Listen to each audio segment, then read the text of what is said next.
घोटकी मां ख़बर ॾींदा हलूं त घोटकी में वक़्फ़े सां जारी बरसात दौरान चीफ म्यूनिसिपल ऑफिसर कमर ज़मान ईंदड़ फोकल पर्सन सिकंदर अली लाखो शहर जो दौरो कयो। पाणी जे नेकाल जे कम जो जाइज़ो वरितो। शहरियुनि सां मुलाक़ात करे बरसात सबबि पैदा थियल सूरतहाल बाबति ॼाण वरिती। चीफ म्यूनिसिपल ऑफिसर कमर ज़मान ईंदड़ focal person Sikandar Ali Lakho station road, Qadirpur road, missile chowk, Mathelo road, Shahi Bazaar, Sabzi मंडी रोड, लेडीज़ मार्केट ऐं ॿियनि इलाइक़नि जो दौरो करे बरसाती पाणी जे नेकाल जे कम जो जाइज़ो वरितो। हिन समूरनि म्यूनिसिपल ऑफिसरनि ऐं अमले खे हिदायत कई त हू फील्ड में रहनि ऐं शहर मां बरसात जो पाणी जल्द खां जल्द नेकाल कयो वञे।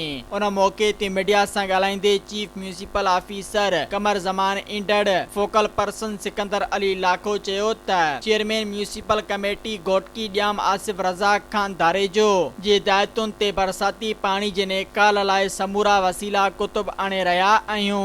घटियुनि रोडनि ऐं हेठियां वारनि इलाइक़नि में पाणी जे नेकाल जो कम जारी आहे।